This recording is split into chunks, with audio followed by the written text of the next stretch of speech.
Roman Dodecahedrons. Okay, there's a 90% chance that you clicked on this video because of this OOPart, and that's probably at least partially because it's unlike most of the other OOParts we've covered so far, in that it isn't just one object, it's a whole type of object. And I'm of course referring to these strange hollow metal dodecahedron things that are mainly found in parts of what was once the Western Roman Empire. And the reason why these things are OOParts and why so many people are so fascinated with them, and have been since people first recorded finding them all the way back in the 1700s, is the fact that no one knows what they are or what they were used for because there aren't any discernible references to them in any antique texts or any known depictions of them in their proper contexts. But there do happen to be plenty of references to the major cosmological significance all the hotshot Greek philosophers attributed to the dodecahedron as a shape, being that it was arguably the most important of the 5 Platonic solids, which I think might point to the dodecahedron's function. But again, that's just a theory. No one alive definitively knows what these things are. And that's why they're so interesting. So it's like if in 2,000 years from now, people just forget what paperclips are and future archaeologists get into a huge heated debate over whether they were astronomical instruments or special magical amulets. Just think about that. An entire type of thing just went extinct so thoroughly that no one today is 100% sure of what they are. Though they were probably less important than paperclips, since we only have about 130 of the things, so far at least. And there are at least 50 theories published in academic literature alone that try to explain them. And one author estimates that over 200 other authors total have given their 2 cents about it over the past few centuries. Not to mention all the theories floating around on the internet you've probably heard, so there are clearly ups and downs to each of those theories. I'm not going to go through all of them, and truthfully I haven't even been able to find all 50, so what I'm going to do is go through the few things we know about them for certain, like where they've been found and their generally bizarre geographical distribution, and the ups and downs of each of the popular theories explaining what they are. But I also want to do something that'll add to the discussion a bit, because I know other bigger YouTubers have already covered the topic, so in my search to find out what they really were, I've looked everywhere I can to find the other known objects that most closely parallel the dodecahedrons, and I think I found some really juicy examples of that, which I haven't seen anyone else cover, even though they're really interesting, especially because some of them are versions of the vanilla model with additional attachments added onto them that I think might point to their overall purpose. And even more interestingly, they and some other unique examples might predate the rest. So first things first, here's what little we do know about the regular quote-unquote dodecahedrons. They all have 12 faces, hence the name, and each of those faces usually features a hole, which are all in completely different sizes, and figure prominently in the various theories about their function, which I personally think might be a bit of a problem, because there are things that are clearly very similar to these that don't have nearly as many holes, like this strange icosahedron, so with 20 faces instead of 12, with knobs on its ends, but no big holes. This can be seen at the Rheinisches Landesmuseum in Bonn, Germany. And they're also usually accompanied by little decorative flourishes like concentric circles or dots, like the ones you'd see on Roman dice, but almost never any legible inscriptions or markings telling us what they were actually meant to do. Real considerate of those Romans. The 20 corners of these things also each have little knobs on their ends, and I'm not sure if it's worth noting this, but these knobs often look really worn, though that might just be because by virtue of the object's design, those are the only points that actually touch stuff, assumedly. And these knobs aren't all standardized either. One found in London featured 3 knobs soldered together, and one unusually spherical example, found by metal detectorists around Saint-Trévière-du-Court in France, features similar clumps. The dodecahedrons also come in a bunch of different sizes, ranging from 4 to 11 centimeters in diameter. Another thing all the known examples share is the fact that they're all made of various different copper alloys, i.e. bronze. So besides the sheer technical skill required to make them, they wouldn't have been too expensive, but they wouldn't have been that cheap either. There is one major exception to everything I've just said though, and that's this solid silver dodecahedron found in 1982 during archaeological excavations conducted at the Cathédrale de Saint-Pierre in Geneva, Switzerland, which has the names of the 12 zodiac signs inscribed on each of its 12 faces, instead of holes, which is one of many reasons to think that these might have had something to do with ancient astrology and divination, which we'll get back to soon enough. But that same lack of holes and balls on its ends also raises the distinct possibility that this is a completely unrelated thing, and the zodiac signs could have just been a convenient way of decorating a thing with 12 faces on it, and not the reason for it having them in the first place. But I still think it's important to keep in mind how unique the shapes of these things are, and that according to both Pythagorean and Platonic traditions, the universe itself is a dodecahedron. Bum bum bum. And combined with the fact that there are 12 signs in the zodiac, the 12-sided dodecahedron definitely had some symbolic heft to it. And the dodecahedron has additional significance because it sort of defies the understanding of the world as being made up of 4 elements, which was put forward by Empedocles. Or Empedocles?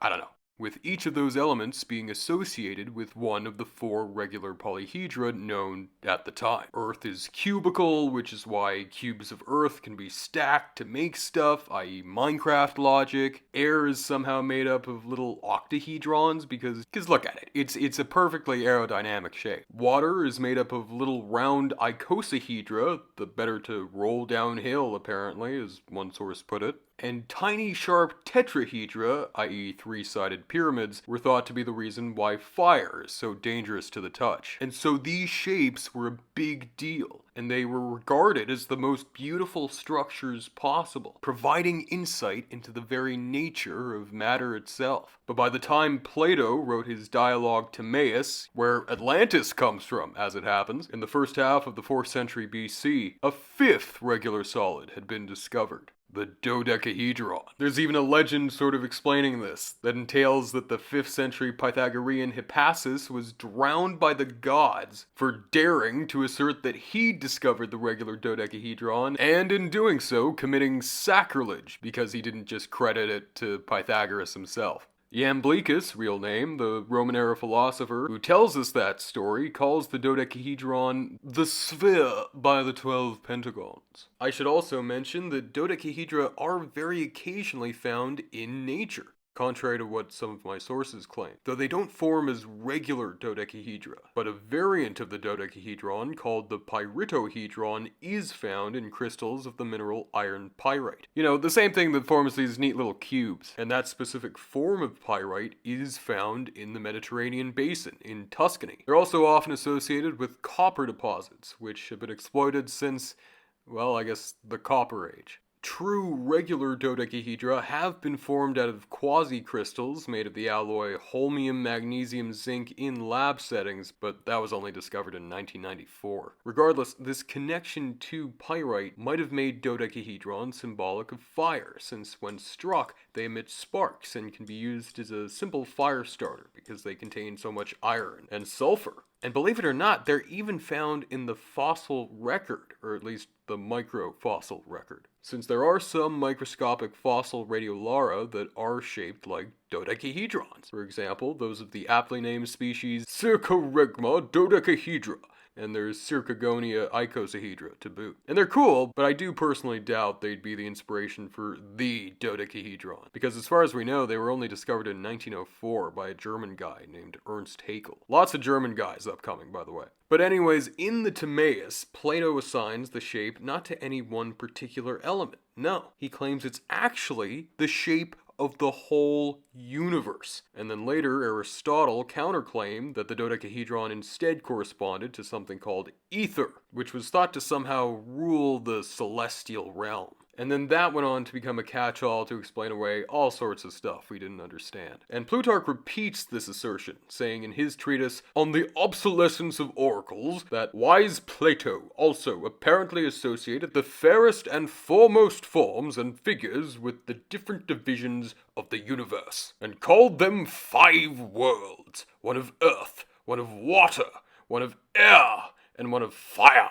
And last of all, the one which includes all of these, the world of the Dodecahedron, of wide expanse and many turnings, to which he assigned a form appropriate to the cycles and movements of the soul. And in another work of his, the Questiones Platonica, sorry, I can't speak Latin, Plutarch sums up everything by saying Pythagoras believed the world was formed of 5 solid figures, which are called mathematical. The earth was produced by the cube, the fire by the pyramid, the air by the octahedron, the water by the icosahedron, and the globe of the universe by the dodecahedron. In all these Plato hath the same sentiments with Pythagoras. These same ideas still had a lot of currency centuries and centuries later, and the famous astronomer Johannes Kepler believed that God had deliberately set up the 5 planets, then known in his day, because of the existence of the 5 Platonic solids,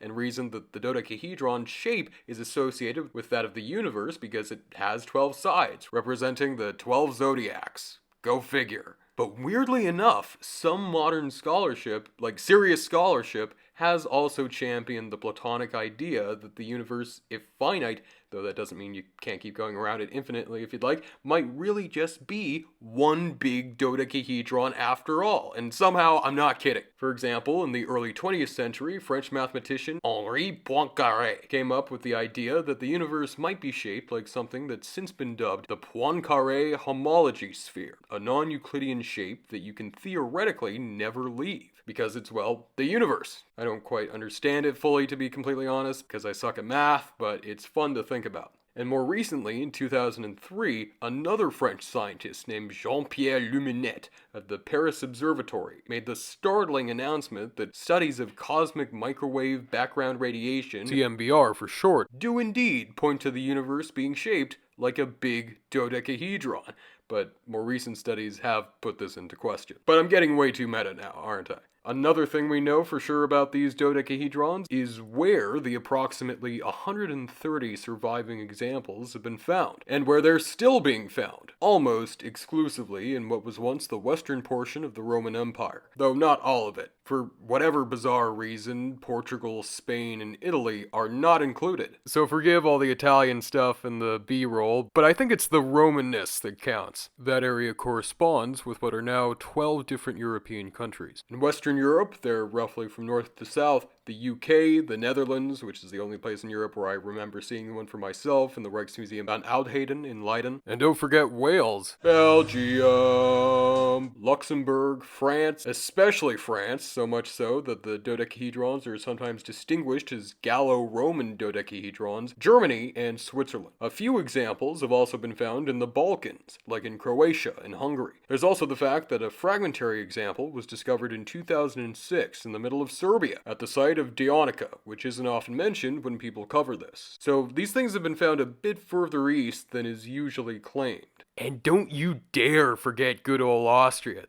They gave me the most delicious schnitzel I've ever had in my life. Based on their find spots, it's suspected that they have something to do with influence from Celtic or even specifically Druidic traditions that existed in these regions before Rome conquered them, though there aren't really any comparable traditions from the Celtic world. But I think that's an important consideration to keep in mind. And what's even weirder is that dodecahedrons almost exactly like the ones dug up in Europe have been found as far afield as, get this, India and Vietnam. Yeah, that's right, Vietnam. That certainly deepens the mystery a bit, eh? In a journal published back in 1961, the French archaeologist Louis Malloret describes how his team had come across 30 small dodecahedrons bearing a striking resemblance to the ones from Europe, but made of gold at a site named Oc Ao, located a bit inland along the Mekong Delta, around the southern tip of Vietnam. Oc Ao was a trading hub at the heart of the ancient kingdom of Funan, and has even been identified with a place the Roman geographer Claudius Ptolemy called Catagara, which makes sense given that shiny golden Roman coins have been found there. Famously featured in this excellent video on the subject by Stefan Milo. These things were so small, under 10 millimeters in diameter, that Malloret confidently categorized them as beads meant simply for decoration. Some of them only vaguely resemble the Roman dodecahedra, but others are nearly identical, in shape at least, to their Roman equivalents. Also, weirdly, this is some of the oldest gold from Southeast Asia, and something I've seen almost no one mention, because this is mentioned at the bottom of the Wikipedia page, is the fact that similar small golden dodecahedra have been found in India. In one of his publications, Mallory mentions that they were found at multiple different sites there, like at a place called Gumadiduru, and within the great ancient city of Takshila, or more specifically, a part of it called Sirkap. The ones from Gumadiduru date to the 1st century AD, and were associated with other objects hailing from the Mediterranean, like serpent chains and Hellenistic statuettes, but unfortunately, Mallory didn't provide any pictures of them himself, which I always hate, so I was obliged to follow the paper trail back to where these finds were originally published in different volumes of the annual report of the Archaeological Survey of India. The ones from Gumadiduru turned out to be a total bust because the plate in the digitized version of the 1926 edition that it's in was totally corrupted, but I was able to find a good picture of the 7 examples found at Sirkap and published earlier in the volume from 1912 to 13. And by Jove, they look just like the Roman ones, eh? The report therein, by Sir John Marshall, describes them as 7 openwork gold beads, probably inlaid with paste, half an inch in diameter, and they were part of a big hoard of jewelry and other treasures, including a silver head of the god Dionysus and a silver spoon. The hoard was found in an earthen jar within one of the rooms within a well-defined private square house. Based on the style of the head and the style of a bronze statuette, possibly the Greco-Egyptian god Harpocrates, found just 2 inches above it, as well as the fact that the house contained Kushan coins, like this one, the hoard likely dates to some point in the Hellenistic period. But we still don't know what the vanilla models from back in Europe were for. You'd think that the context of the ones that have been found during archaeological digs might help shed light on their original purpose, but not really. The Roman ones found so far have mostly been dated to the 2nd, 3rd, and 4th centuries based on their archaeological contexts, but most have come to light in the antiquities market. The archaeological contexts they have been found in are also very diverse and include 5 military camps, 2 public baths, a theater, 1 tomb, 1 hoard, 1 well, 1 Gallo-Roman temple, but despite the name, that was in Germany near Schwarzenegger, Homburg, and 3 were discovered in the riverbeds near Nijmegen, where I took this footage and saw the Rhine for the first time, Trier, and Zurich. And I've only been able to locate a handful that were found during controlled excavations. The most famous one was found at a burial at Krefeld-Gelep in northwest Germany, which was well furnished and belonged to a woman. That was found sometime in 1966. Gelep, or Gelduba, was the site of a Roman fort on the Rhine frontier, and some other pretty exceptional stuff has been found there. But getting back on track, this is an especially interesting example, since it was found next to a bone object that was 30 millimeters in width and 150 millimeters long. That's been tentatively identified as some sort of handle, but it was so decayed when it was found that it unfortunately couldn't be preserved. And the tomb reportedly dates to the 4th century, when Gelduba faced the brunt of Frankish incursions. Apparently vestiges of wax have been found on some of the dodecahedrons, and the most specific references to this that I could find are about one found in Feldberg, also in Germany, which some people have interpreted to mean that the dodecahedrons as a whole were just ornate candle holders, and that's as good a guess as mine. Another interesting example was found at Jubanes in France, once the Roman city of Noviodunum in 1995. This one was found in a house with a cellar, which was dated to the 2nd or 3rd centuries based on ceramics and coins. The archaeologists who found it interpreted the room it was in as a shop selling precious metal objects, and interestingly, 2 of its holes are ellipses. The mystery of the dodecahedrons also resurfaced in the news relatively recently when one reportedly the size of a grapefruit was discovered in a random field, where a spattering of other Roman metal artifacts have been found at a place called Norton Disney in Lincolnshire. But beyond that, the pre-established theories about these things can be sorted into 2 broad categories. Number 1, theories entailing that they had some sort of practical, utilitarian function that isn't obviously apparent,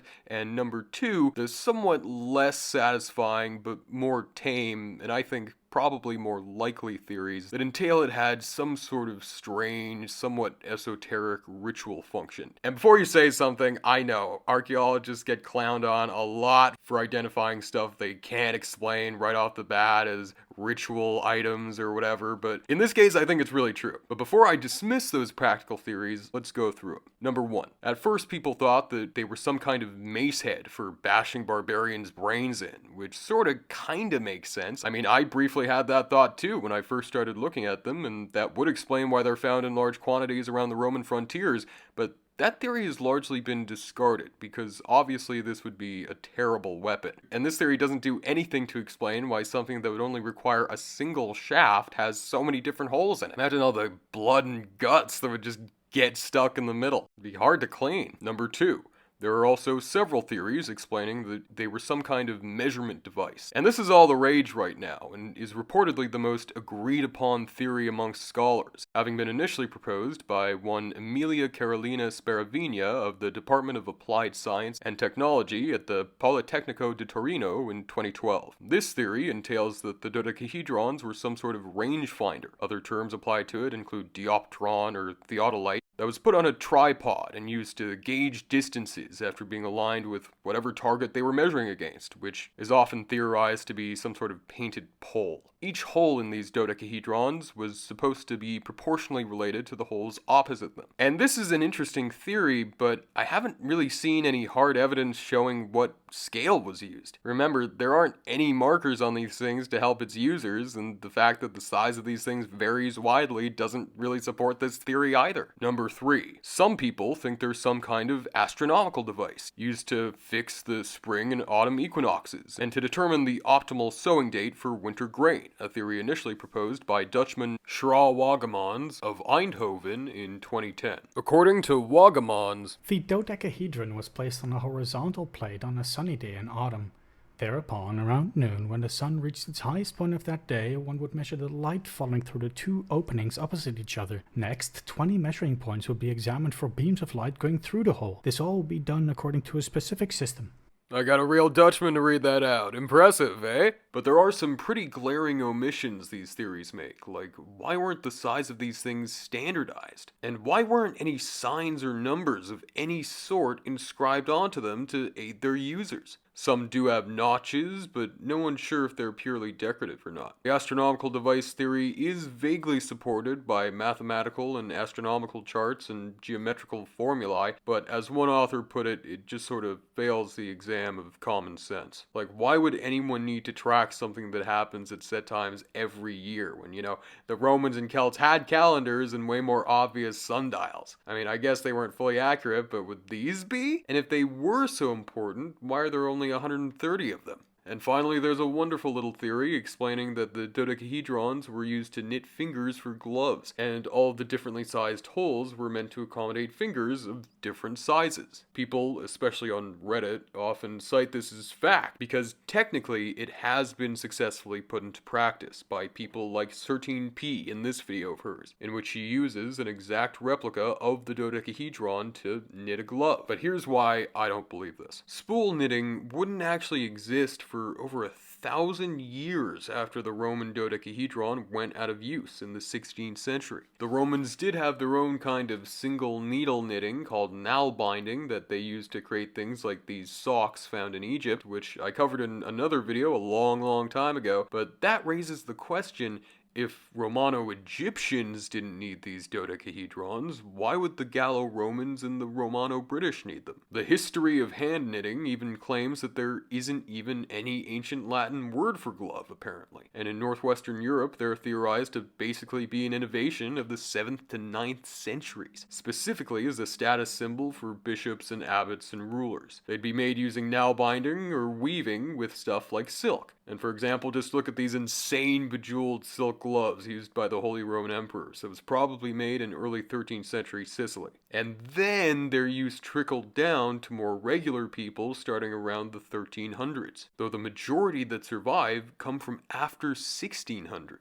There are these famous Minoan boxing gloves shown at Akrotiri, or the 27 found in King Tut's tomb, and though there are a whopping 0 Roman gloves from the archaeological record, which has to say something, hard leather boxing gloves are sometimes shown being worn by gladiators, and even earlier Greek boxers used a type of boxing glove called the cestus. But nevertheless, we shouldn't assume that the knitted mittens we're so familiar with existed in ancient Rome, just because they seem like they've always been around. There's a similar theory that entails that the dodecahedrons were some sort of chainmail making device, but then why did it go out of use? And why is it confined to Northwest Europe? It's not like there was any shortage of chainmail during the Dark Ages. And sorta in that same vein, there's a theory that they're identifiable with parts of the standards carried into battle by Roman legions, known as vexilla, which were often depicted on coins, like the two shown being held here. But that's the problem. There are countless depictions of these things, so why don't any of them feature anything resembling these dodecahedrons? And finally, another theory I sort of like that sort of bridges the gap between the practical and ritual theories is the idea that these things were bilboquette type cup and ball toys. Bilboquette is basically the French word for those kendama things that were all the rage back in like 2014 or so. So I like the idea that people don't change and just keep reinventing the same stupid fidget toys to keep ourselves entertained. And I think it would be the most deliciously ironic solution, because what if it turns out that all this fuss has been made over the ancient equivalent of a yo-yo? That'd be awesome. But that brings me to what I think, and that's based on a personal dilemma I've been agonizing over lately. These are the closest things to the dodecahedrons I've been able to find that aren't quite the vanilla model. I found them mentioned offhand in a summary of everything known about the dodecahedrons written back in 1994, which led me to the original publication of them, shunted to the back of volume 69 of the Antiquaries Journal from 1989.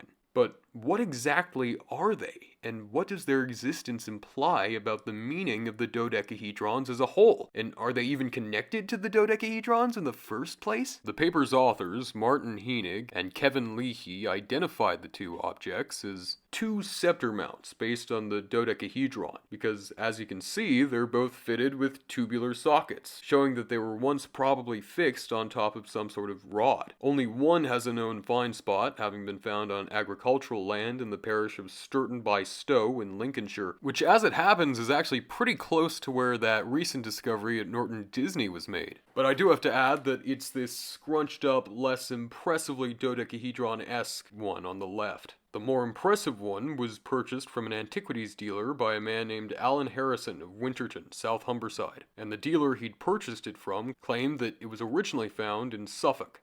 I find it very hard to believe that this specific scepter isn't somehow related to the rest of the dodecahedra. It's the same shape, even if it's a bit cruder. It has the same balls at the end of each of its points, and even if we don't know exactly where it was found in Britain, it still comes from there. And as we know, that's always been prime dodecahedron finding real estate. Interestingly, their article claims that another third example exists, and that uniquely, it had a little ball trapped within it, maybe to make some sort of rattling sound, but there isn't a picture of it, and it isn't in any museum. They just say that a Mr. John Creighton was shown it in 1986 after it was dug up somewhere in East Yorkshire.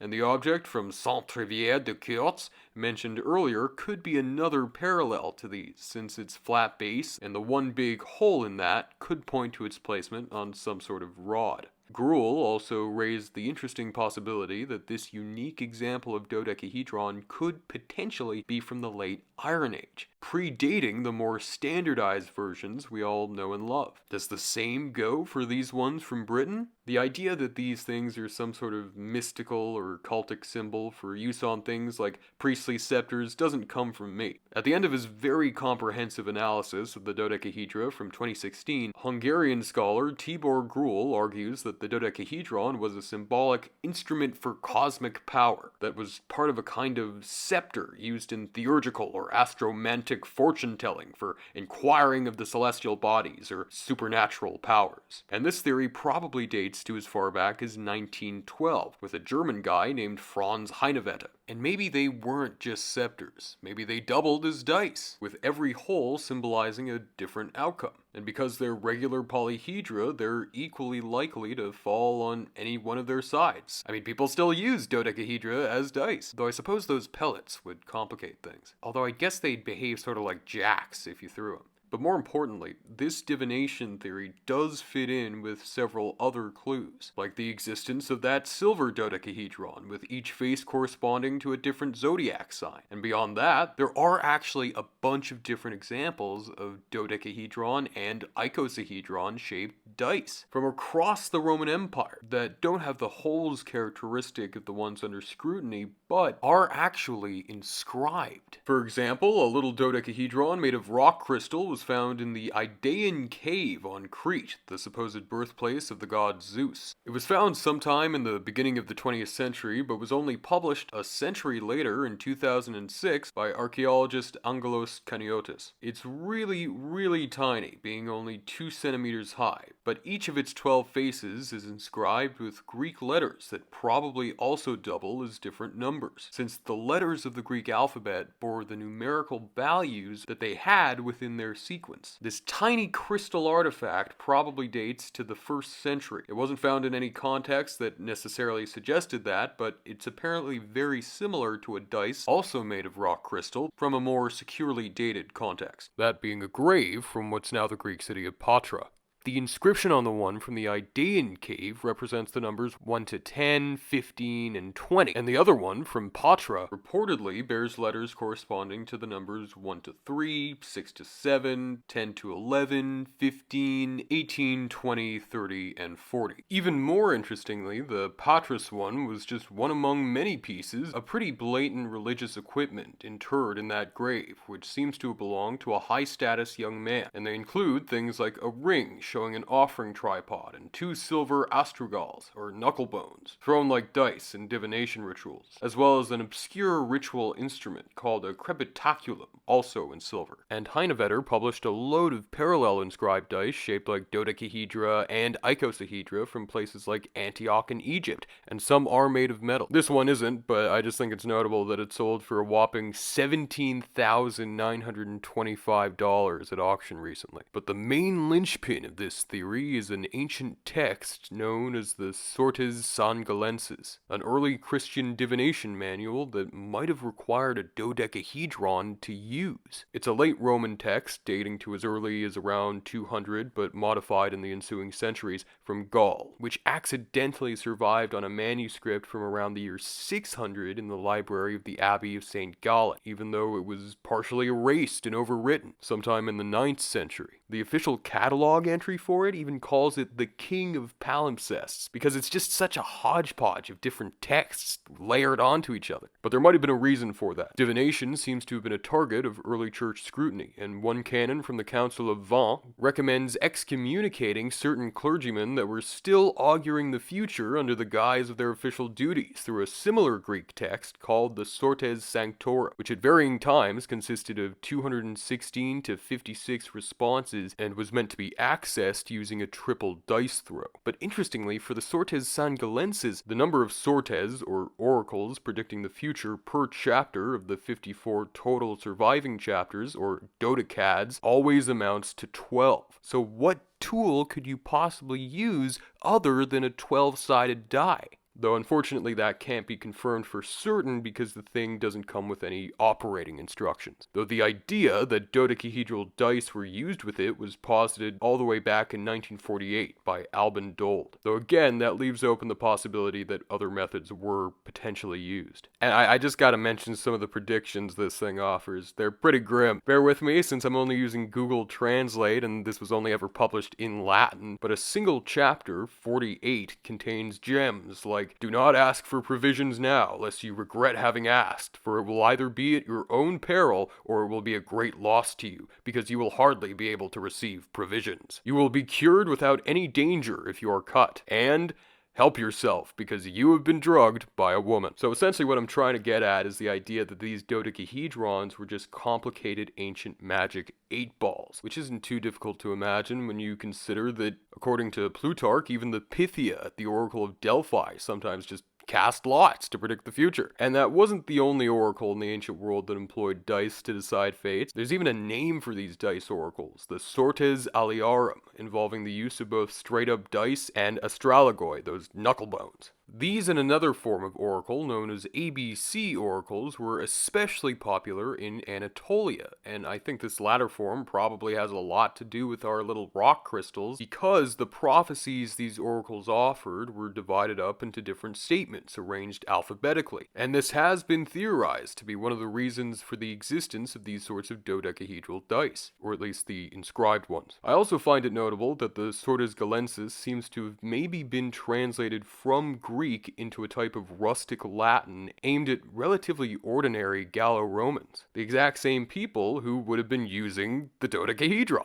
And this wasn't even the only text of its kind. One source dubs this genre the Books of Fate, and another important entry in it was called the Sortes Astram Psyche, but this was another one in Greek. It consists of 92 questions with over 1,000 potential answers identified through a complicated process that includes drawing lots. And notably, the process was meant to dazzle clients with especially clever selection mechanisms. And that was to sort of make up for the fact that they weren't attached to any one particular saint's shrine, which was another really popular venue for predicting the future, through custom tickets inscribed with positive and negative answers that the saint would supposedly choose from. Here's one from Oxyrhynchus in Egypt, addressed to God and Saint Philoxenus, whose shrine was there.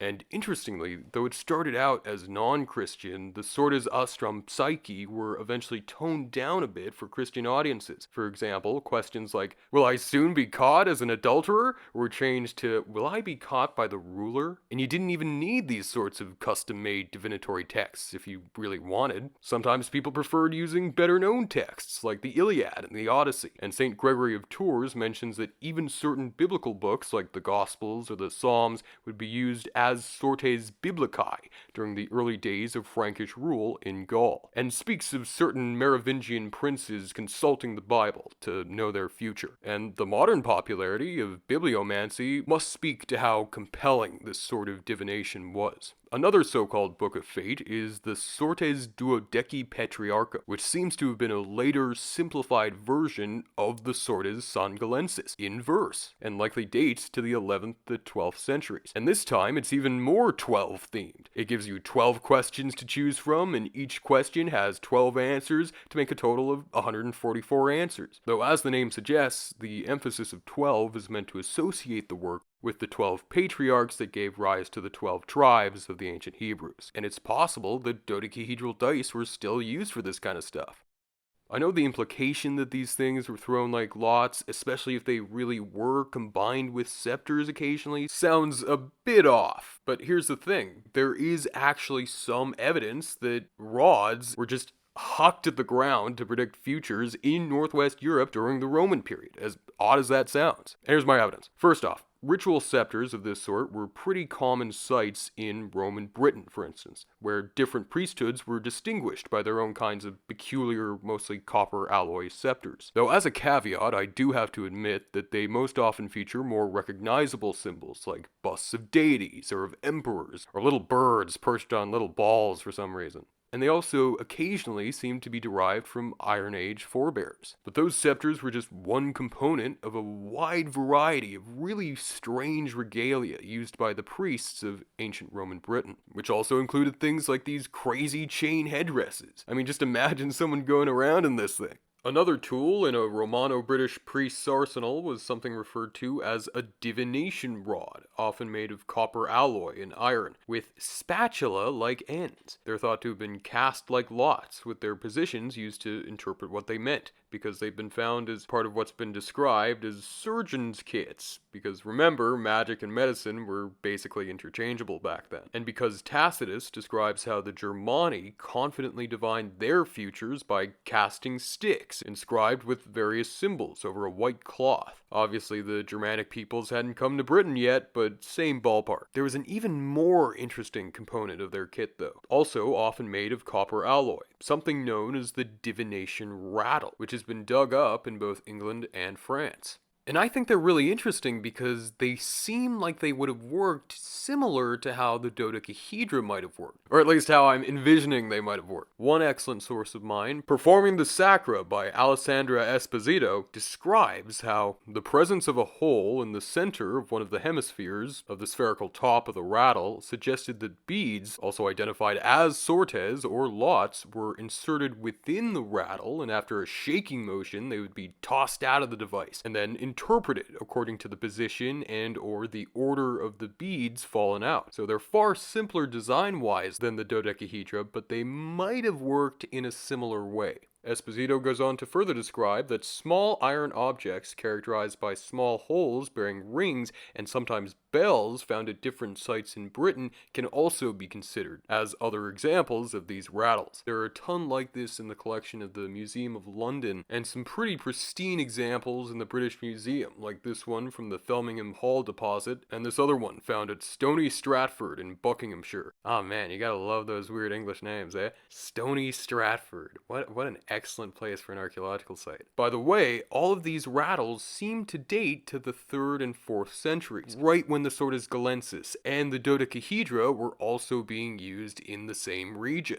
There are also apparently Gallic examples of these rattles in terracotta, which have sometimes been erroneously interpreted as baby rattles, including one amazing silver-coated bronze example found at the sanctuary at Vielle-l'Evreux in Normandy. Either one glass ball or 2 ceramic ones, perfect for the 2 holes in both of the object's sides, were found with it, which seems like it would definitely pose a bit of a choking risk to ancient Roman infants, and more so. I can't help being reminded of the 3rd reputed dodecahedral scepter from East Yorkshire that supposedly had a ball stuck in it too. Is there any connection? I don't know.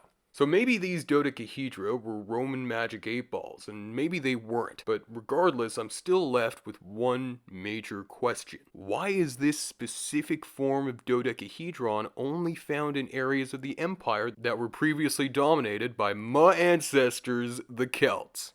And were they potentially used by druids, as many others have insinuated? The fact that these things are exclusive to areas once occupied by the Celts and then subsequently occupied by the Romans, or Romanized Celts, seems like it must mean that they're somehow the product of Celts interacting with the classical world. Maybe it was a way of keeping a fragment of their old ways alive, or maybe, and this is just what I think, it could have been a way of adopting a more Mediterranean symbol while giving it a unique flair made possible by the Celts' mastery of metallurgy. According to classical sources, the Druids did make prophecies, but they were mostly based on things like natural sign, and interpreting what the entrails of slaughtered animals seemed to say. But there is one source that really caught my eye: Cicero's treatise on divination. In it, he mentions that one of his acquaintances happened to be a certain druid. He used to make predictions, sometimes by means of augury, and sometimes by means of conjecture. But another passage I just happened to scroll past really hit me. In it, Cicero quotes someone else's work that provides a very florid description of what the metaphysics of divination were thought to involve to the Romans, and it just so happens to mention everything directly associated with the dodecahedron. First of all, Big J, glowing with fire from regions celestial, turns, and the whole of creation is filled with the light of his glory. And though the vaults of Aether eternal begird and confine him, yet he, with spirit divine, ever searching the earth and the heaven, sounds to their innermost depths the thoughts and the actions of mortals. When one has learned the motions and variant paths of the planets, stars that abide in the seat of the signs, in the zodiac's girdle, spoken of falsely as vagrants or rovers in Greek nomenclature, whereas in truth their distance is fixed and their speed is determined. Then will he know that all are controlled by an infinite wisdom. but unfortunately there don't seem to be any solidly pre-Roman Celtic examples of these things, besides Tibor Gruel's hunch that the Saint-Trivier de Court's dodecahedron is pre-Roman, and my own assumption that those are somehow connected to the other dodecahedral scepter mounts from Britain. Besides all that conjecture, there don't seem to be any Iron Age Celtic dodecahedra like these. I mean, I was so obsessed with finding stuff like this that I started hallucinating that these symbols on coins were somehow secret dodecahedra. Man, I was getting desperate. And there's a major problem with connecting those British examples to the dodecahedra as a whole that I haven't mentioned yet. There are actually tons of other strikingly similar scepter tips that look a lot like them that you can see on the website of the UK's Portable Antiquities Scheme. But they're not attributed to the Iron Age or the Roman period, they're almost always attributed to the Middle Ages. Now, there is a fair bit of uncertainty over what exactly these things are. They're mostly identified as staff or scepter tips for ecclesiastical purposes, but they used to be identified as fancy sword pommels. There's also a lot of uncertainty over when in the Middle Ages they date to, with dates ranging from the 11th century to 1500. Those points, combined with the facts that they're rarely found in securely medieval contexts, and that their points bear those all too familiar pellet thingies, still gives me a little hope in thinking that maybe, just maybe, these are simply misidentified Roman or even Iron Age pieces that just further back up my pet theory that the dodecahedrons were part of a line of weird ritual equipment. For example, this scepter tip, found in 2017 in Yorkshire, looks exactly like the supposedly Roman scepter tips published by Heinig and Leahy, even though it's still identified as medieval. But at the same time, I don't think that's right. A lot of these are clearly something completely different that couldn't be called dodecahedrons in a million years. And a bunch have very obvious crosses incorporated into their designs. Maybe it's more likely that the scepter tips Heinig and Leahy connected to the dodecahedrons are themselves medieval pieces, involuntarily LARPing as Roman. But let's forget those for a minute. Despite that, there are still some pre-Roman dodecahedra from Great Britain. It's just that they aren't from the Iron Age, and not even close. They're from the Neolithic. And they're not from England. They're from way further up north in Scotland. These strange Neolithic stone balls, which I've decided to give the nickname of Nessie's balls, patent pending, date to between 3200 and 2500 BC, so around when Stonehenge was being built, and literally millennia before the Greeks started identifying the Platonic solids. I mean, look at them, here they are! Or at least, that's what this picture from 1979 would naturally lead you to believe. But there are over 400 of these things, not just these 5. And though some, like the ones pictured here, do sort of conform to the shapes of the Platonic solids, most definitely don't. Plus, I personally doubt there's any connection between these and the Romano-British examples, if in the 2500 odd year gap between their respective manufacturing, no surviving intermediaries were made. But that doesn't mean there aren't any Iron Age dodecahedra from Europe. There is at least one. But to throw yet another wrench in this story, it's from one of the only countries in Europe where the Roman dodecahedra aren't found.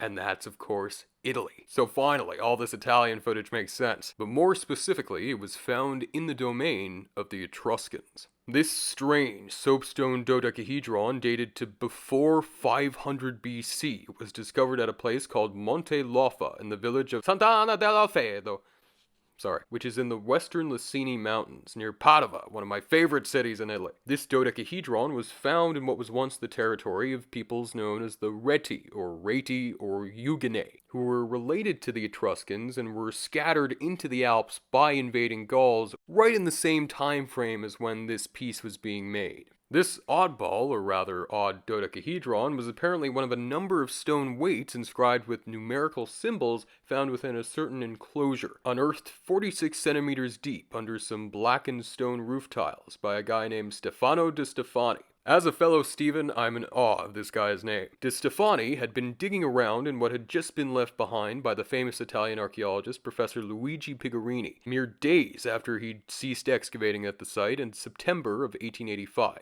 But aside from his unscrupulous excavation tactics, and more importantly, his awesome name, De Stefani identified the piece as a die, and the incised signs on its faces seem to be a mixture of Etruscan numbers and spatterings of little cups, more clearly denoting what those numbers mean. He also adds the curious detail that the weights the dodecahedron was found with were arranged like the spokes of a wheel on a stone slab, so that the truncated tips of the cones converged at the center of the wheel itself, whose hub, in the central space, was represented by a bell-shaped cup of glass of ordinary earth, which was filled with carbonized wheat seeds. However, this surface was somewhat inclined and cavernous, and the rainwater which had penetrated it for centuries had softened some large branches of deer antlers that lay there too. And some of these weights were of such an incoherent and flaky structure and so soaked with water that some were lost. But luckily that fate didn't seem to befall our little dodecahedron. Unfortunately, the fate of one of its counterparts is a bit more uncertain. An icosahedron made of blue-glazed earthenware and inscribed with Greek letters that was discovered somewhere in the Piedmont was also known. At the time, this Etruscan dodecahedron was published and invited much comparison, but besides mentions of it being somewhere in Turin, also an awesome city by the way, no one seems to have any clue where it currently is. But just to wrap that whole mess up, here's a reconstruction of what might have happened to lead to the existence of all these weird dodecahedra. But bear in mind, I'm almost certainly wrong, and there's a billion other interpretations you can pull from the data I've presented so far. And there's always the chance that a lot of this is completely irrelevant. But who knows, that's the point. First, the Etruscans or the Radi discover the dodecahedrons around about the 6th century BC, possibly based on the pyritohedrons they could have plausibly encountered within the idyllic rolling hills of Tuscany. The Greeks get wind of this just in time for Plato to reason that it's what the very universe is shaped like, and that makes the dodecahedron an uber-potent symbol. The Etruscans were known for being especially good augurers, so maybe they're the ones that kickstarted the trend of using dodecahedra as dice for casting lots to predict the future, but who knows? It very well could have started with the Greeks. The pre-Roman Druids of northwest Europe, who were regarded as philosophers in their own right, even by their Mediterranean equivalents, may have gotten wind of this, so maybe they started making scepters topped with approximations of this new potent symbol, but that's a big maybe. Either way, among the Romans and the nearby Germans, casting lots is a big deal. And what better to do it with than the dodecahedron? You don't even need to stick anything in there, although like with the rattles, maybe you could. At the end of the day, all you have to do is see which sized hole is pointing where, possibly aided by utilizing a particular oracular text. As Christianity arises and the Roman Empire becomes a war zone filled with civil wars, plague, and constant barbarian incursions from the 3rd to 5th centuries, normal run-of-the-mill Romans want to see what their futures hold. And the Sortes Galensis, seemingly custom-tailored for 12-sided dice, comes into play. So in this way, the dodecahedron is meant to take part in a struggle every human being has always faced. And it's one I really struggle with personally, and that's intolerance of uncertainty and the desire to have agency over what we can never have agency over. But anyways, as the church becomes ever more dominant and the empire starts fading away, divination, though popular enough to persist into the early Middle Ages, also begins to fade, until the futures they once foretold come to pass and then go away. And the vectors for trying to figure out what they were become relegated to the earth.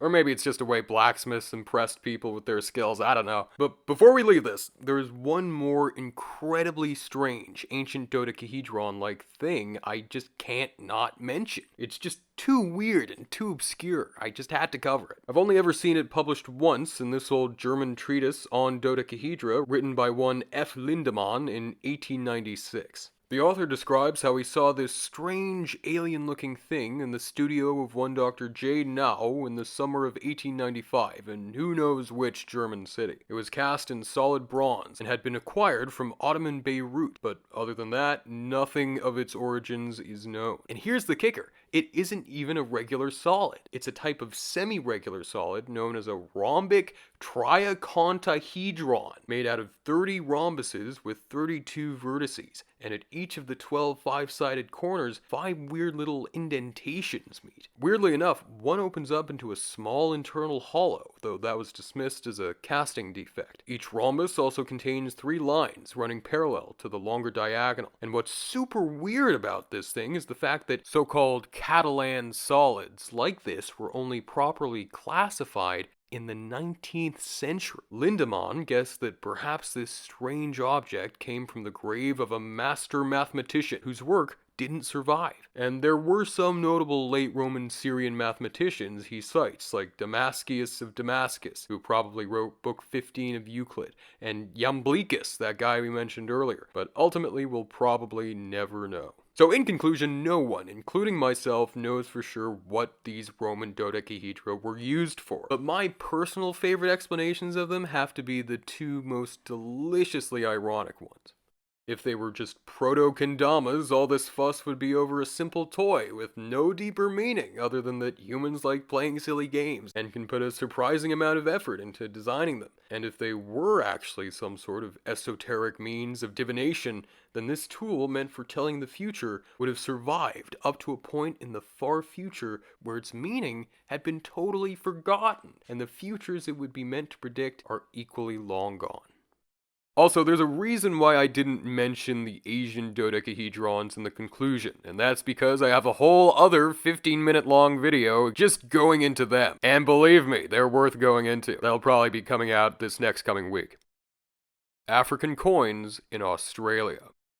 In 1944, the world was at war, and a chain of remote islands stretching off the northern coast of Australia, known as the Wessel Islands, were no exception. In fact, it was an active war zone. Just the year prior, an Australian ship known as the HMAS Patricia Cam was sunk off its rocky shores by a Japanese floatplane. A Royal Australian Air Force radar unit was stationed on one such island, Marchinbar Island, to warn the mainland of other incoming Japanese attacks. But purely by chance, not just 1 but 5 astonishing out-of-place artifacts were discovered that year and on that island, irrevocably throwing a wrench in the story of how Australia was first opened up to the outside world. A man from one of those radar units, Maury Iceberg, happened to be fishing at the mouth of a creek just south of Marchinbar's Jensen Bay when he happened to see 4 strange green circular objects lying in the sand, which turned out to be coins. After poking around in the sand a bit more, he found 5 more coins, eventually sealing them all away in an airtight matchbox tin he put in his kit bag. The significance of those coins in that tin wouldn't be realized for the next 35 years, up until 1979,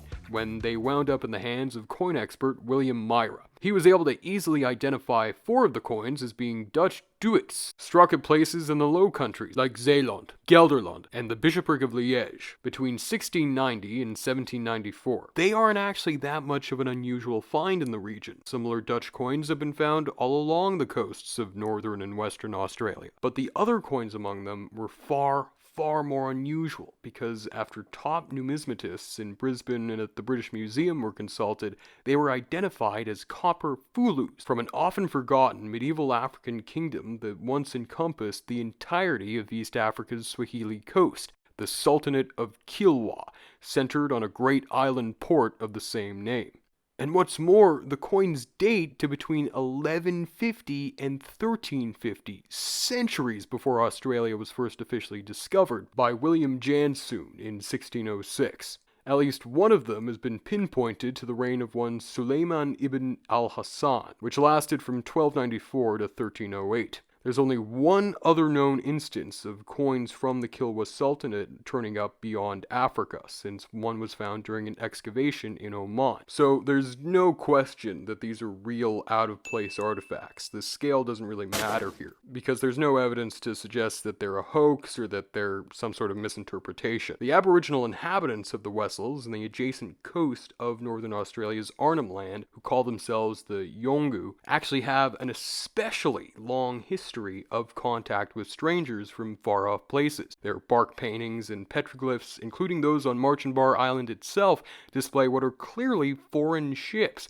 ranging from European steamboats with propellers to Indonesian praus, and outside influence is also bled into different aspects of their culture, and even their language, and that's no surprise. The windswept vessels are battered not only by cyclones and tropical storms, but for months on end they're battered by winds coming from the northwest towards Indonesia. One author, Ian S. McIntosh, describes the 120-kilometer long arc of islands as a great catching mitt for wayward ship traffic from the Arafura Sea, which lies between Indonesia and Australia. Some theorize that the Kilwa coins were carried onto the sands of Jensen Bay after they went down in an as-of-yet undiscovered shipwreck just off the coast, which isn't too unreasonable, considering that the islands in the northern coast of Australia as a whole are littered with the remnants of other such shipwrecks.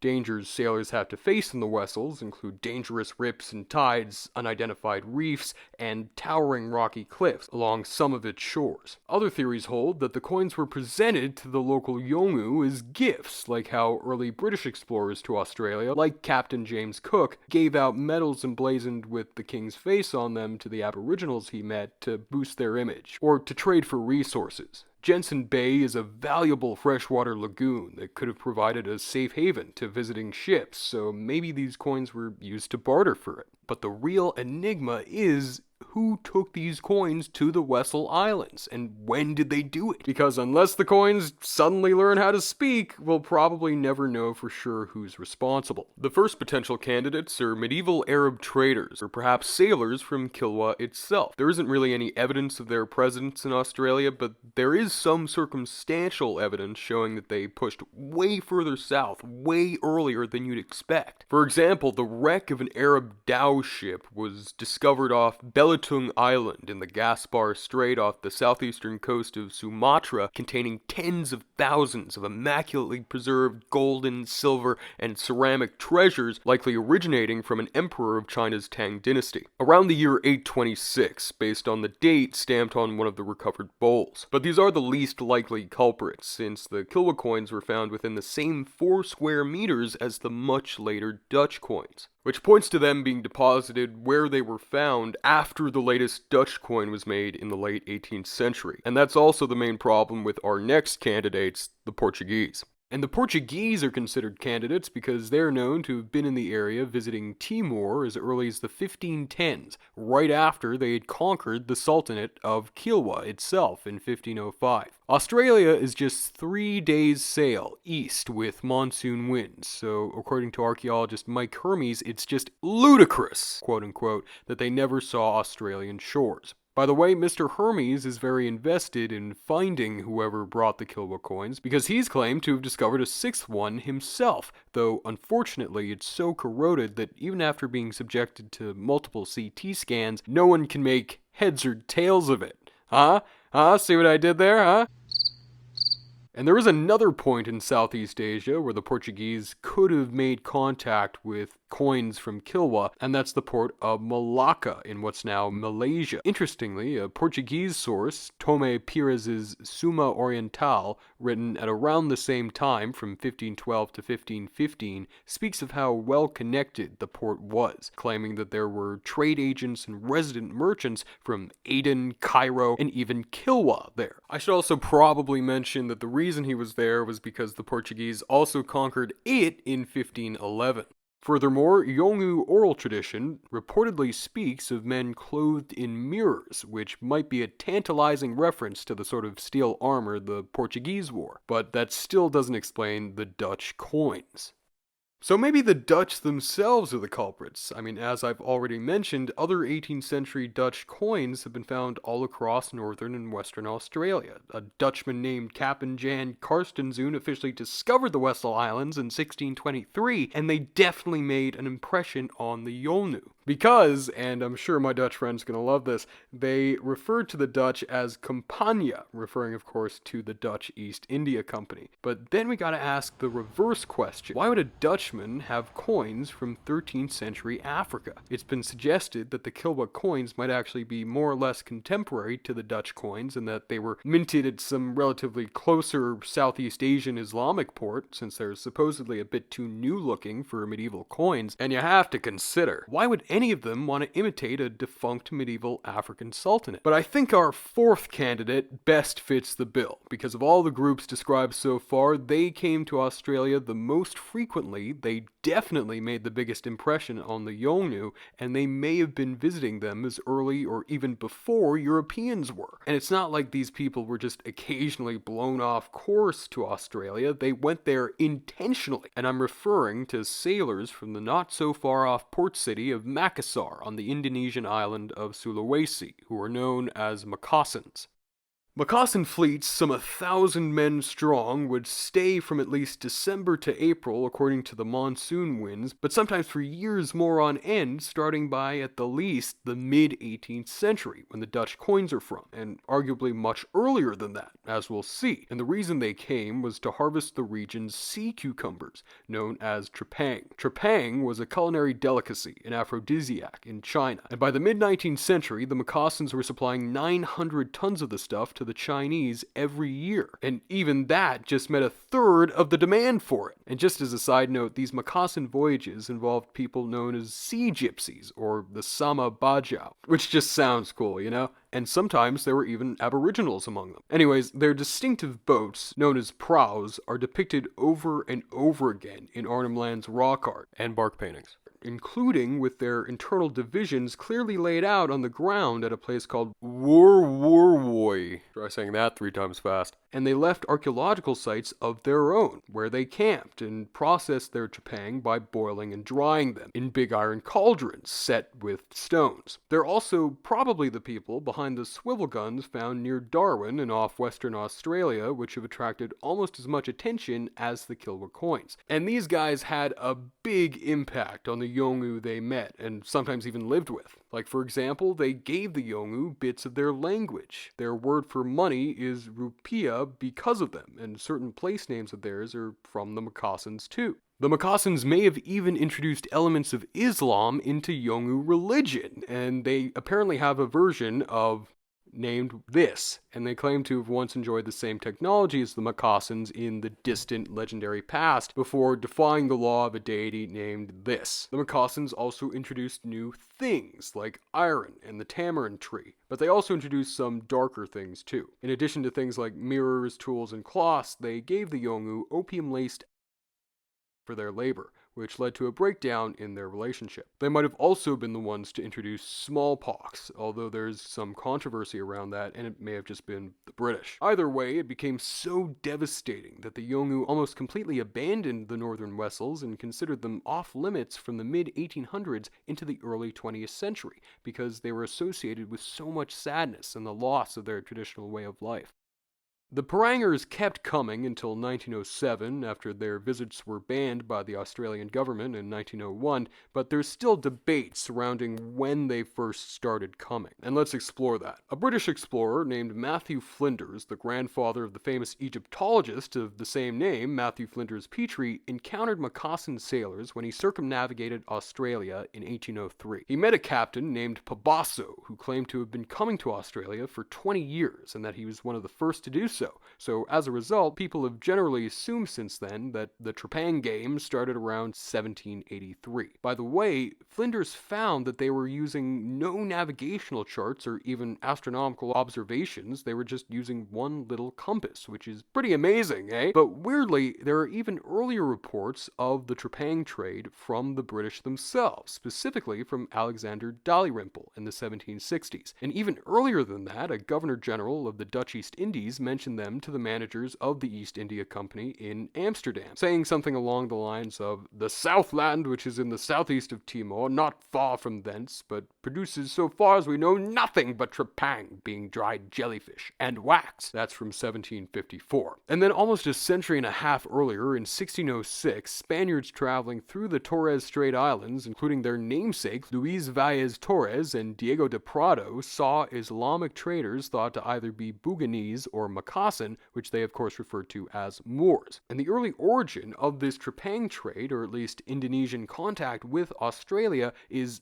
as of 2010, now supported by radiocarbon dates taken from the beeswax infused into rock art depicting Indonesian praus and European sailing ships at a site called Juliri in Arnhem Land. And examples of both could date to as far back as the early 1500s. One sample of beeswax from over a depiction of a prow most likely dates to around 1577 and could date to anywhere between 1517 and 1664. And there's one from under a painting of a European ship that probably dates to around 1568 and as early as 1515, but that doesn't seem as definitive as the prow one, eh? And even more insanely tantalizing are the dates taken from charcoal left at what have been identified as Moccasin trepang boiling fires, which extend back as far as the 1100s. There's one that likely dates to 1210 from a place called Anuru Bay near Juliri, one likely from 1120 from a place called Entrance Island, and another from around 1170 from a place called Liaba on Groot Island, which is just insane, though it's possible that these could just be from Aboriginal use of sites later reused by the Moccasins. This also fits well with the Yolngu's oral history, which describes whale hunters, or Wurumala, who preceded the conventional Moccasins and whose boats are depicted as outrigger canoes, and who were said to come from areas more to the northeast than the Moccasins. It's also possible that these included those Sama Bajau sea gypsies and or people from the Sulu Islands. And it seems like there are very similar outrigger canoes from the Moluccas and a very similar whale hunting tradition from Lembata Island, which is pretty close to Australia. But I think the most exciting find like this, and something which I think might just blow the Kilwa coins out of the water, is a humble earthenware potsherd found in a layer at Dadarinka Rock Shelter, also on Groot Island, 7 centimeters below another layer radiocarbon dated to a mind-blowing 930 plus or minus 60 years before present. And since before present, or BP dates, go back from 1950, that would be 1020 plus or minus 60 years, or at maximum 1720 to 700 years ago. That was also accompanied by a shift in how the people living on Groot Island used resources that can be seen in their middens, reflecting changes made in other contact period middens, but this time from 1,000 years ago. So, I mean, maybe there is a chance that these come from people from Kilwa, or Arab traders, or some Austronesian group. We'll never know. All in all, we may never know who dropped off the Kilwa coins or why, but we do know something more important. That Australia has seen visitors from far off shores and acted as the final extremity of Southeast Asia, as one of my sources observed, for centuries longer than you might assume. The Promh Dinosaur. And today's final Upart brings us back to Southeast Asia yet again. What a fascinating place, eh? Anyways, the Promh Dinosaur refers to this relief depicting a strange-looking creature that some creationists have identified as a Stegosaurus. If you squint, you can sort of see the resemblance, but I think it's a bit of a reach, to put it lightly. Let's start with its context. What is Promh? The dinosaur is the centerpiece of one of many roundels, decorating a door frame within the incredibly ornately adorned and very picturesque Buddhist temple of Promh in Cambodia, which is part of the enormous complex of temples surrounding Angkor Wat, built by the people of the medieval Khmer Empire. More specifically, Promh was initially built in the late 12th to early 13th centuries on the orders of the Khmer ruler Jayavarman VII, and its main goddess happened to be represented in the likeness of his mother. But there were more than 260 others worshipped there, and it was extensively modified in the ensuing centuries. Now, this place was essentially a temple, a monastery, and a city all at the same time, and originally it would have been home to a whopping 12,640 people, including 615 dancers. And And on top of that, 80,000 people lived in a whopping 3,140 surrounding villages where they worked to support it. Now, this is according to an inscription found there. The temple itself is a series of 3 concentric galleries and their enclosures, approached from the east and surrounded by a big moat. The supposed Stegosaurus is part of something called Gopura 3, a porch with a little tower rising out of it, that's decorated with numerous small scenes depicting both real and clearly mythical creatures. Jacques and Freeman, one of my sources, specify that the Stegosaur is to be found among the vertical strip of roundels in the angle between the south wall of the porch and the east wall of the main body of the Gopura. And just as an aside, the labyrinthine ruins here have partially collapsed and have largely been reclaimed by strangler vines and silk cotton trees, which just gives it an insane vibe. Like, just look at these pictures. You're looking at a real post-apocalyptic landscape, at least for the medieval chimeras. And apart from the sections that have been cleared, this is basically what all of Angkor Wat would have looked like in the 19th century. But in contrast, the dinosaur only came into the limelight relatively recently in the 90s, when it was first highlighted in guides to the temples of Cambodia that they published in 1997 and 1999, respectively. They remarked that the relief was a very convincing representation of a stegosaur, but I doubt they really took it seriously. It's just an offhand comment in the middle of a potential visitor's itinerary, and the caption of their photograph of it just says it's a stegosaur-like animal. But other observers soon began taking the stone dinosaur very seriously. And by that, I'm referring to how creationists Don Patton of Bible.com and Dennis Swift popularized the top Promh Dinosaur after visiting the site in 2006. They confidently concluded that one of these animals enclosed in these circles is a Stegosaurus, and that it's amazing evidence of the biblical creation narrative. So right off the bat, the alarm bells hooked up to my BS detector are going off in my head. If this is from as recently as the 1200s and from a state as sophisticated as the Khmer Empire, why aren't there any other mentions or depictions of something as crazy as a Stegosaurus in any of the other massive, insanely intricately adorned temples commissioned by the Khmers? Surely the presence of dinosaurs would have warranted a bit more attention, eh?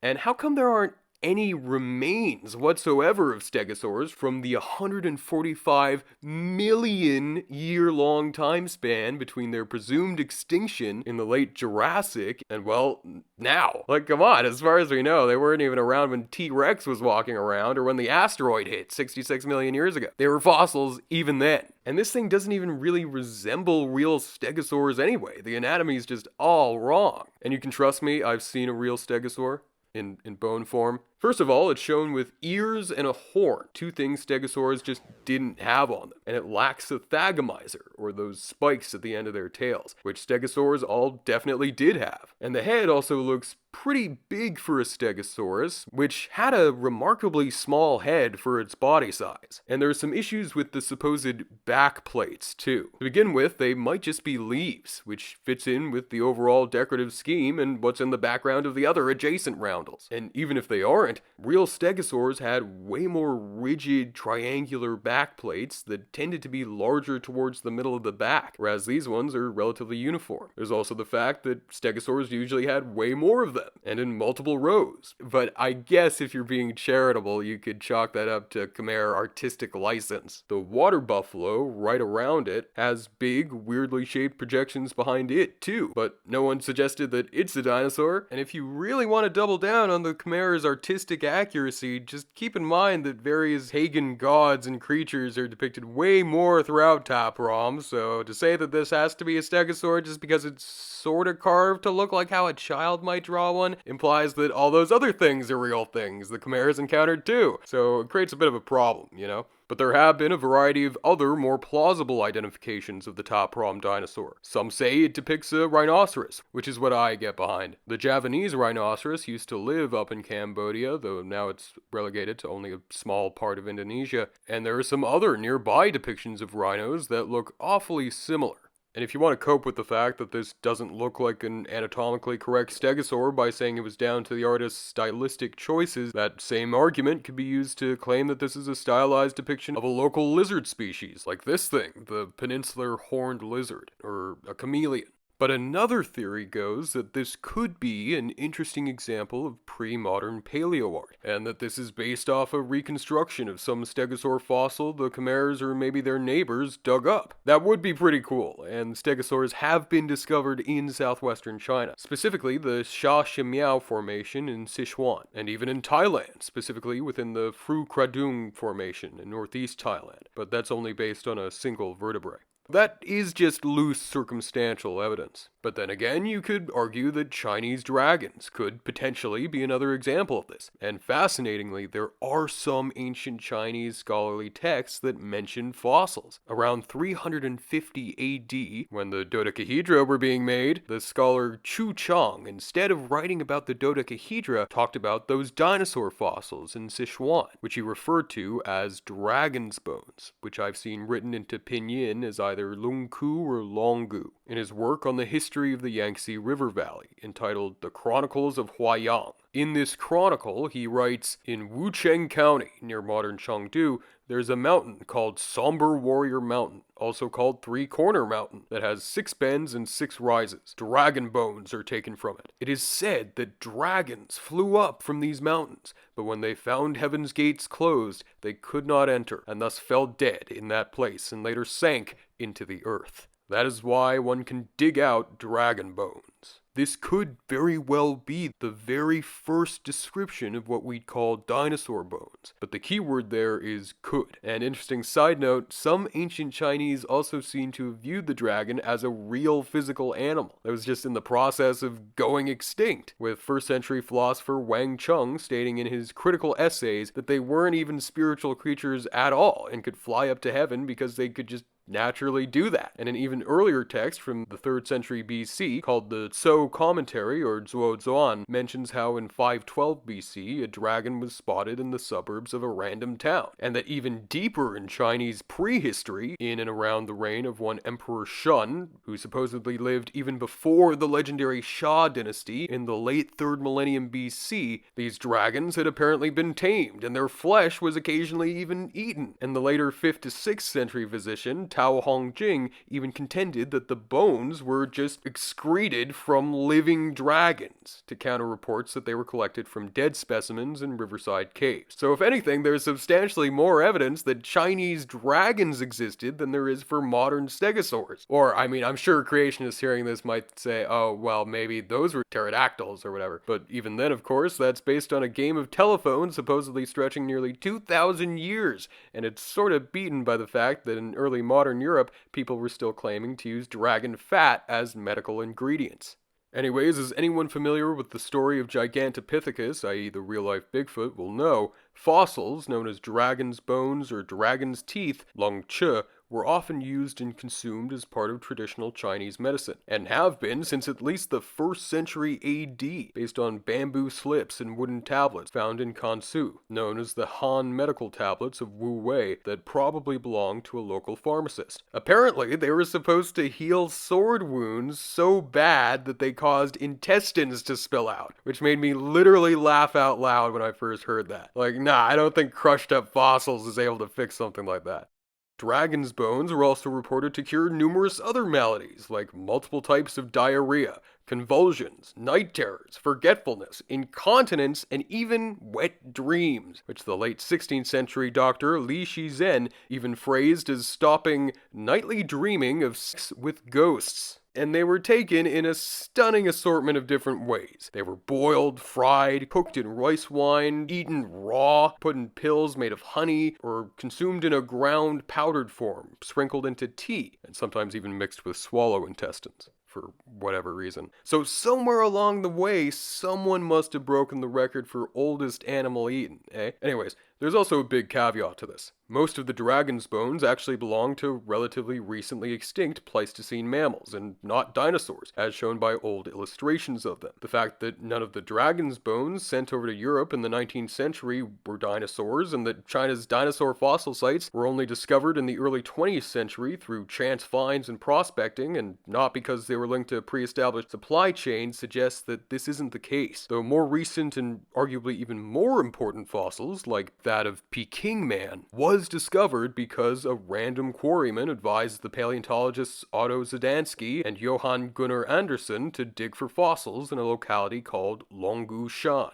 or Dragon Bone Hill. And while I'm on this topic, there's an even more interesting dinosaur track site at Laoying Mountain in the Zhejiang district of Chongqing, where there's evidence that the site was deliberately protected and recognized for its significance as far back as the 13th century, roundabouts when the Promh Dinosaur was carved. It's a rock-cut inscription from the time of the Southern Song dynasty inscribed by a scholar who spent 500,000 chan, i.e. money, to build a shelter around the track site. Maybe because it was thought to endow some sort of supernatural protection. I'm not really too clear on the why part. However, I did find one illustration of what I assume is a reconstruction of what dragons were supposed to look like on the same page as an illustration of some of their bones. Supposed bones, that does actually sort of vaguely resemble the Promh Dinosaur. It's from our old friend Li Shizhen and comes from his massive work, A Compendium of Materia Medica, or Benkao Gangmu, published around 1593, right after the great man's passing. And as far as artistic decoration goes, though, the ancient Chinese were actually far more interested in nice-looking fossil fish. And honestly, I can't blame them. I love fossil fish. In fact, I have exactly one of these Chinese fossil fish for myself, and they do look pretty spectacular. In fact, they were so popular as conversation starters that a whole market in foraged fossil fish sprang up too. And the ancient references to finding fossil fish are way more clear-cut than the descriptions of finding dragon's bones. A work by the 3rd century scholar Sima Biao, later quoted in a Song Dynasty encyclopedia, remarks that there's a certain mountain near the river Shangjiang where black and book-like stones can be sliced open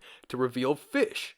Another later scholar and early geologist from the Song dynasty, Du Wan, even put forward the startlingly innovative hypothesis that I guess these places where we find fish stones are ancient lakes, whose muds became stone, and that was around 1133, so pretty insane, eh? But aside from these vague and mostly non-contemporary references to finding fossils from rather far-off China, there really isn't any evidence that the Khmers ever dug up dinosaurs and pieced them together. I mean, I guess there's a little circumstantial evidence, because there are actually plenty of dinosaurs buried in the Jurassic and Cretaceous rock of Southwest Asia, especially in the area of Thailand a little north of Promh, and it also just so happens that the very first dinosaur bone to be found in Cambodia itself was found just a few years back in 2021, but that was on a beach on an island in Koh Kong province in southwestern Cambodia. In case you're curious, it's a sauropod's left fibula that lived sometime during the late Jurassic to early Cretaceous, based on the sandstone it was found in. But mainly, I think the big problem with extrapolating that into proof